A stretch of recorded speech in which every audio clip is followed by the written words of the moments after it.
빌립보서 4장 11절에서 13절입니다.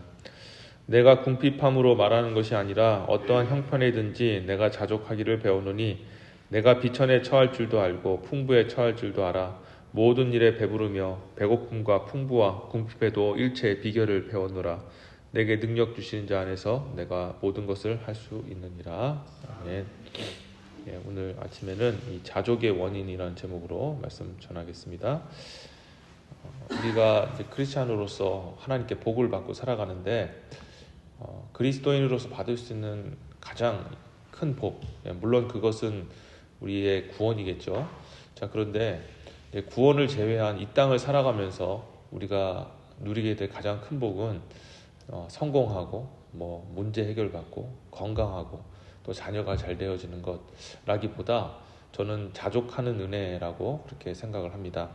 이 자족의 복이라는 거는, 자족이란 말은 한마디로 이제 만족한다, 또 부족함이 없다라는 그런 뜻을 가지고 있죠.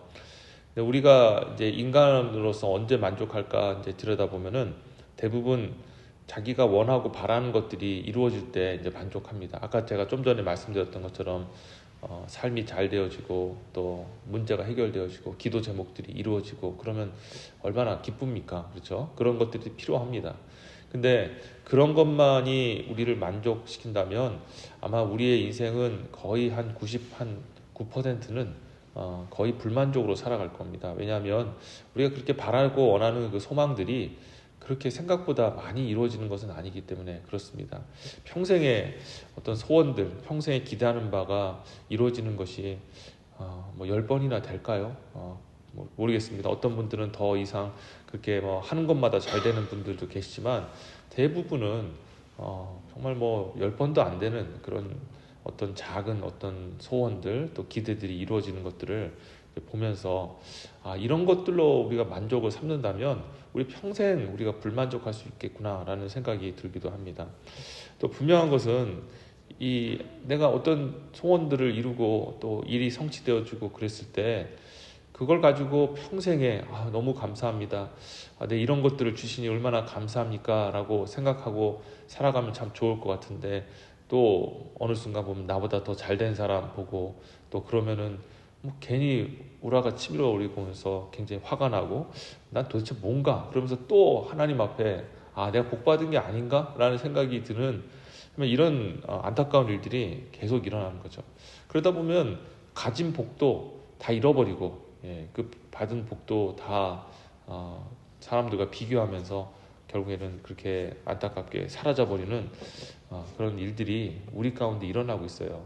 자, 그러면 얼마나 불행합니까? 우리가 하나님, 전능하신 하나님을 믿는다고 하면서 그 하나님의 그 임재하심도 우리가 체험하지도 못하고 항상 불평과 불만과 불만족으로 살아간다면은 참 그거야말로 불행한 인생이고, 그렇게 살아가는 사람은 천국을 소유한 사람임에도 불구하고 천국을 누리지 못하고 살아가는 그런 사람들이라는 겁니다. 그런 경우 있지 않습니까? 아무리 그냥 좋은 집에서, 큰 집에서 이렇게 살았다 할지라도 그 안에서 그렇게 거지같이 살아간다면은 그게 우리가 정말 큰 집을 누리는 것인가 생각해 보면 그게 아니라는 것이죠. 자, 그래서 우리는 그 어떤 복보다 하나님 앞에 구할 복이 이 자족하는 복이라고 저는 생각합니다. 하나님께서 주신 것이 너무나도 감사하고 만족스럽다라고 그렇게 여기는 그 자족하는 마음이라는 거죠. 그런데 이 자족의 마음을 우리가 생각할 때 사람들이 좀 약간 오해하시는 부분이 나는 없어도 괜찮아 하는 그런 마음으로 생각합니다. 그런데 하나님이 오늘 말씀하시는 그 자족, 오늘 바울을 통해서 말씀하신 자족은 그냥 단순히 생각을 바꿔서 없는데 궁색하게 없어도 괜찮아, 나는 그렇게 소유를 원하지 않아 라는 그런 차원의 자족이 아니라는 거예요. 진짜 오늘 이 본문에 나오는 자족은 넘치는 하나님의 그 생명과 능력으로 말미암아 부족함이 없는 그 상태, 그게 바로 자족이다라는 것입니다. 자, 왜 그럴까요? 오늘 13절에서도 고백되고 있죠. 내게 능력 주시는 자 안에서 내가 모든 것을 할 수 있느니라. 아멘. 저는 없어도 괜찮아요. 저 욕심 없어요. 그런 자족 아니고 자기 기준을 한없이 낮춰서 약간만 잘 되었어도 이 정도만 해도 괜찮습니다 하는 그런 자족 말고, 하나님이 주시는 그 자족은 진짜 우리 안에 생명의 근원 되신 하나님이 우리 안에서 복을 주심으로 말미암아 정말로 그 복을 누리고 행복해하고 기뻐하는, 그게 바로 자족이다라는 겁니다. 그러니까 다른 거예요. 이게 본질적으로 틀린 겁니다. 가짜 자족이 아니라 진짜 자족이 바로 하나님께서 주시는 축복이고 은혜이고 위대한 선물인 줄 믿습니다. 특별히 12절에서 사도 바울이 내가 비천에 처할 줄도 알고 풍부에 처할 줄도 알아 모든 일에 배부르며 배고픔과 풍부와 궁핍에도 일체의 비결을 배우노라 라고 하였습니다. 풍성하면 그것 자체가 하나님의 복이죠. 얼마나 감사합니까? 채워주신 하나님의 은혜, 정말 얼마나 감사합니까? 근데 이 풍족도, 이것도 하나님 은혜가 필요해요. 더 이상 막 어떤 기대를 하지 않고, 그리고 사람들하고 비교하지 않는 그런 은혜가 필요하죠. 사람들은 안타깝게도 복을 하나님이 부어주셔도 이거 비교하는 것 때문에 다 망합니다. 비교해서 내가 하나님이 크신 은혜 가운데 열을 줬는데 어느 순간 보니까 옆에 있던 집사님, 권사님, 장로님이 막 12, 13을 받아요. 그럼 하나님이 그 사람에게 주신 분복이거든요. 그걸 인정하고 내게 주신 것만 봐야 되는데 아니 왜 저 사람이 13개나 주고 난 10개만 줍니까? 그러면 받은 복은 잊어버리고 그 나머지 차이 나는 2개, 3개가 하나님이 나를 싫어하시는구나, 내게 복을 안 주셨구나, 이런 생각으로 바뀌게 되는 거죠. 그래서 하나님이 주신 것을 만족하는 것도 하나님의 능력입니다. 하나님이 은혜 주셔야 되는 거예요. 그것으로 기뻐하고 정말 가장 최고의 행복을 누리면서 정말 살아가는 그런 것도 하나님이 주시는 은혜죠. 또 뿐만 아니라 사도 바울은 내가 풍부에 처할 때에도 자족했고 또 비천에 처할 때에도 그리고 배고플 때에도 또 궁핍에 처했을 때에도 그 하나님의 그 자족을 배웠다는 겁니다. 이건 방금 말씀드렸던 것처럼 내 기준을 확 낮춰가지고 그런 것이 아니라 정말 배고팠는데 하나님이 먹을 걸 주시고 정말 궁핍했는데 하나님이 전능하신 그런 능력으로 사람들을 또 통하여서 아니면 생각지도 못한 방법으로 하나씩 하나씩 채워나가시는 그런 은혜를 경험한 겁니다. 그래서 진짜 하나님 살아계시구나, 우리를 먹여 살리시는구나, 사람이 떡으로만 살 것이 아니요 하나님의 입에서 나오는 말씀으로 살 것입니다. 이것은 영적으로 사는 것뿐만 아니라 우리 육체적으로 사는 것까지 다 포함하거든요. 하나님의 말씀에 순종하게 되면 우리의 영혼도 배부를 뿐만 아니라 우리의 필요한 것들도 그 말씀에 순종할 때 하나님이 책임져 주시는 그런 하나님이십니다. 많은 분들이 순종하면 떡이 나오냐 뭐가 나오냐라고 얘기하지만 떡 나와요. 떡 나오고 하나님이 물질도 주십니다. 하나님은 우리의 필요한 것들을 다 아신다 말씀하셨기 때문이죠.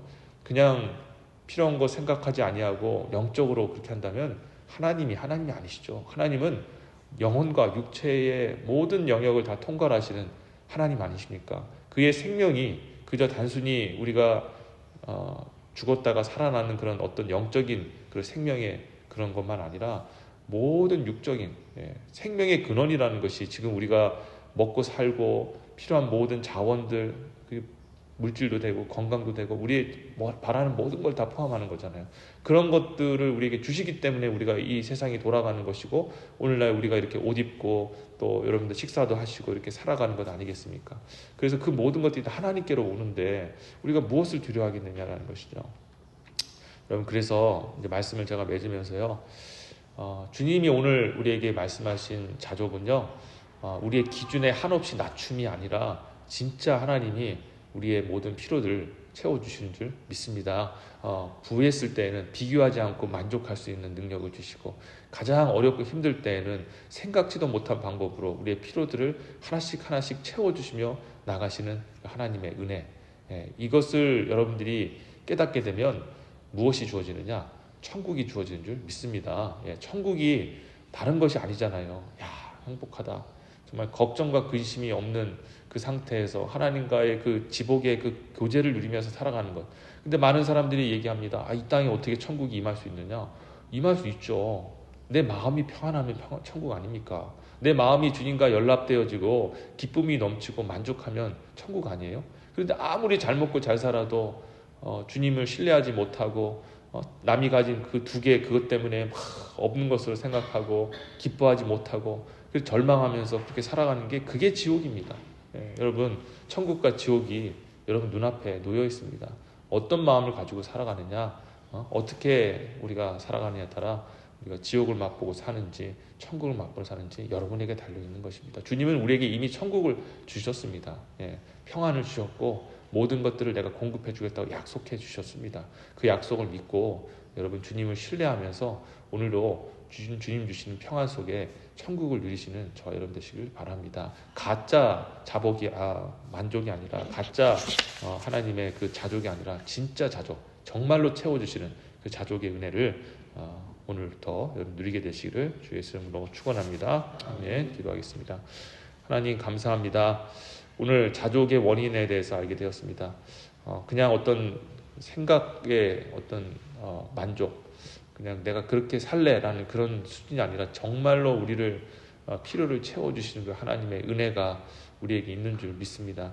오늘 우리 성도님들 그 하나님을 믿고 신뢰하면서 나아가게 해주옵소서. 어떤 어려움이 찾아와도 걱정하고 근심하는 것부터 하지 말고 하나님이 나를 도우실 것이다. 하나님 나와 함께 하신다. 나는 걱정하지 않는다라고 주님의 능력을 믿고 나아가는 우리 성도들 되게 해 주시옵소서. 그리할 때 정말로 채워주시는 우리의 모든 문제를 하나하나씩 해결해 주시는 그 전능하신 하나님을 만나고 체험하는 복을 누리게 하여 주시옵소서. 오늘도 그런 복된 하루가 될 수 있도록 함께 해주시고 우리 마음속에 정말 진정한 평강과 하나님의 이 천국이 임할 수 있도록 그것을 누릴 수 있는 그런 복된 삶을 살게 하여 주시옵소서. 감사하고 예수님의 이름으로 기도합니다. 아멘.